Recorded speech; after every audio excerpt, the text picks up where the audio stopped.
आज रविवार 26 एप्रिल 2026ची सकाळ. नाही त्याला तर चालावं लागतं सर. मुलं नाही, 2 मुली.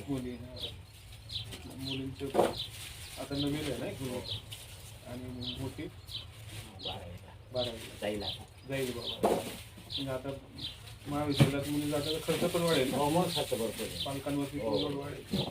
तुमचं एक आहे हो कुठं गेला का काही नाही अजून भरायचं आहे. 16 एप्रिल आली कधी भरणार?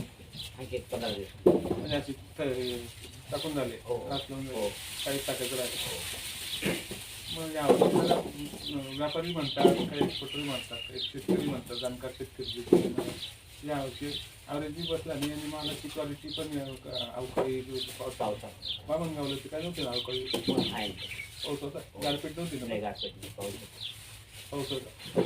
खर्च काढून आता कमीत कमी कांद्याला जो सगळं मेंटेनन्स पाहिलं ते कमीत कमी कांदा 2000 तरी गेला पाहिजे. 2000 काल कळवणचे शेतकरी 2500 मागत होते. दिंडोरीचे शेतकरी कोणी दिंडोरी मार्केटला ते पण 2000-2500 रुपये कांदा अपेक्षित होतं. सर सकट साधारण विकासमध्ये पट्ट्यामध्ये 5000 रुपये मिळालं तर नफ्याचं कांद्याची शेती होईल होणार नाही असं म्हणायचं. धन्यवाद.